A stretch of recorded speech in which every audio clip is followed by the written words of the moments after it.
Hello, my name is Lloyd Chapman, and I'm the president and founder of the American Small Business League. And today is December 9th, and it was announced a couple of days ago that President-elect Trump had nominated Linda McMahon to be the new SBA administrator. And I'm sure she's a very nice person and obviously a very smart person. But I have a concern that Mr. Trump may try to close the Small Business Administration by combining with the Department of Commerce. So the reason I say that is Ronald Reagan tried to do that twice. And then during the Clinton administration, Republican members of Congress tried to close the SBA. President Bush tried to close the SBA. I have a friend that was in the room when President Bush told Hector Barreto, when he appointed Hector to head the SBA, that he wanted the agency closed by the end of his first term. And what Bush did was cut the SBA budget and staffing in half. And then, I guess it was, I want to say 2011, North Carolina Senator Richard Burr proposed legislation to close the SBA by combining with the Department of Commerce. And so I'm fairly certain that President-elect Trump is going to try and do that. And if he doesn't try to close the SBA by combining with the Department of Commerce, I say that he will divert federal small business contracts to Fortune 500 firms. That's actually gone on now for 15 years. So I think it happened under every president since Reagan.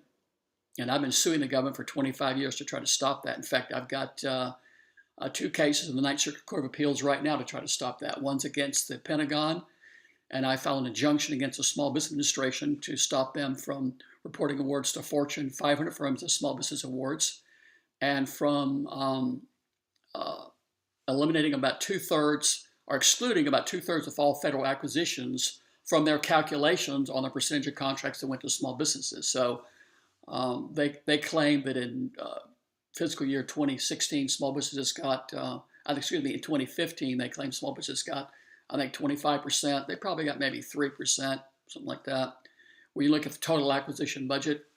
So that's my prediction. December 9th, 2016, I predict that most likely in the first 100 days of his administration, President-elect Trump will try to close the Small Business Administration as Ronald Reagan did and as Senator Richard Burr proposed by combining with the Department of Commerce. And I want everyone to be clear that combining the SBA with the Department of Commerce is closing it. So when Ronald Reagan was very clear that he wanted to close the SBA. Close the SBA and all federal programs for small businesses, the way he wanted to close it was to combine with the Department of Commerce. So the Department of Commerce is the agency that represents the biggest companies in America. The SBA is the agency that represents the smallest businesses. And to combine the SBA with the Commerce Department would be closing it. Fortune 500 firms have lobbied for 30 years to close the SBA, and I'll tell you why. The Small Business Act mandates that 23% of all government contracts go to small businesses. Well, the big Fortune 500 firms, particularly in the defense and aerospace industry, want every penny the government spends in their pocket. They want 100% of all government contracts. Well, they can't achieve that as long as the Small Business Act is in place and the SBA is there. So that's the reason why they want to close the SBA. Greed. And at this point in time, I guess there's been, 30, 40 failed investigations and investigative reports in the media that found that Fortune 500 firms are the real recipients of most federal small business contracts. Starting in 2005, the SBA Inspector General released Report 515 that said this: one of the largest challenges facing the Small Business Administration and the entire federal government today is that large businesses are receiving federal small business procurement awards and agencies are receiving credit for these awards. As early as 2002, the Government Accountability Office found that over 5,300 large businesses were getting federal small business contracts. During President Obama's first campaign, in February 2008, he released a statement: it's time to end the diversion of federal small business contracts to corporate giants. So there's no question that it's happening. And again, the Pentagon and its prime contractors want to close the SBA to cover up the fraud and corruption that has gone on.